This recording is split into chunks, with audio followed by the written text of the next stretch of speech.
నెల్లూరు జిల్లా విడవలూరు మండలం అలగానిపాడు గ్రామంలో రైతులు ఆందోళనకు దిగారు. కావేరీ సీడ్స్ విక్రయించిన నకిలీ విత్తనాలతో పూర్తిగా నష్టపోయామని రైతులు ఆవేదన వ్యక్తం చేశారు. ఆందోళన చేస్తున్న రైతులకు టీడీపీ రైతు విభాగ రాష్ట్ర జిల్లా నాయకులు మద్దతు తెలిపారు. రైతులను నట్టేట ముంచేలా నకిలీ విత్తనాలు సరఫరా చేసిన కావేరీ సీడ్స్ పై చర్యలు తీసుకోవాలని టీడీపీ రైతు విభాగ రాష్ట్ర జిల్లా నాయకులు డిమాండ్ చేశారు.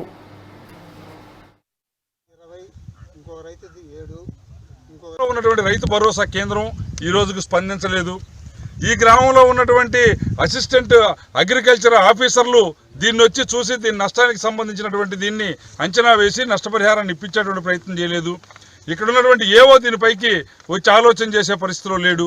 ఏదైతే మేము రైతు ప్రభుత్వం అని చెప్తా ఉన్నటువంటి జగన్మోహన్ రెడ్డి ప్రభుత్వం ఉందో ఈ రోజు ఈ నెల్లూరు పరిసర ప్రాంతాల్లో ఈ 1200 ఎకరాల్లో ఈ మోసపు విత్తనాలని వేసి నష్టపోయినటువంటి రైతాంగాన్ని ఆదుకోవాలి.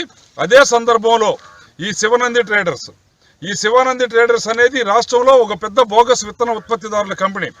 వీళ్ళ వల్ల అనేక మంది వందల వేల మంది రైతాంగం వరి కానివ్వండి, పత్తి కానివ్వండి, మిరప కానివ్వండి పంట పెట్టుకొని 6 కాలం కష్టపడి దాన్ని పంట దశకొచ్చిన తర్వాత అది పనికి రాకుండా పోతా ఉన్న పరిస్థితి వచ్చింది. దీనికి వైకాపా పెద్దల యొక్క అండదండలు, ఆ పార్టీ నాయకుల యొక్క, పార్టీ ప్రజాప్రతినిధుల యొక్క బంధుత్వాలు ఉండటం వల్ల ఈ రాష్ట్రంలో రైతాంగాన్ని వారి ఉసురు పోసుకొని కంపెనీ పెరుగుతూ ఉంది. దీనిపైన జగన్మోహన్ రెడ్డి ప్రభుత్వం తక్షణమే స్పందించి చర్యలు తీసుకోవాలి. అదే సందర్భంలో రైతాంగానికి నష్టపరిహారం అందించాలి.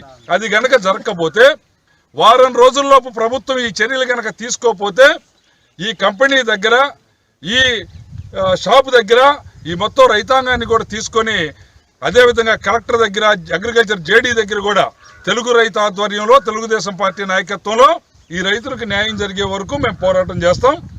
ఇది తెలుగుదేశం పార్టీ వీరందరికి కూడా అండగా ఉంటుంది అని చెప్పేసి సందర్భంగా తెలియజేస్తున్నాం. నాది నెల్లూరు జిల్లా ఇడవలూరు మండలం అలగానిపాడు. నా పేరు సిహెచ్ కమలాకరు. నేను 15-20 ఎకరముల దాకా కౌలుకు తీసుకొని నాటేసేదానికి నెల్లూరు కావేరీ సీడ్స్లో బీపీటీలని ఇచ్చారు, తెచ్చాను. లాట్ నెంబర్ ఉంది, వాటి మీద బీపీటీలు అని పేరు కూడా వేసింది. నారు పోసాము, 35 రోజులకి నాటాము. కరెక్ట్గా 4 రోజులకే మధ్యలో కర్రలన్నీ వెనుదీసేసినాయి. ఏంది ఇది ఒకరు నారు ముదిరింది కావాలి అనుకున్నాం, సైడ్ పిలకలు కూడా తీసేసినాయి. దీని కాల పరిమితి అయితే 4 నెలలు వ్యవధి ఉంటుంది, ఇంకా 10 రోజులు అట్టే ఉంటుంది.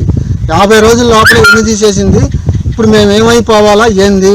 వాళ్ళు వచ్చారు, చూశారు, వెళ్ళిపోయారు, గాలి కొదిలేసినట్టు అయిపోయింది. ఇప్పుడు రైతు కౌలు కట్టాలా, ఇప్పుడు పెట్టిన పెట్టుబడి ఇవన్నీ ఏం వచ్చే పరిస్థితుల్లో లేదు. మేమేమైపోవాలా మాకే తెలియదు. ఇది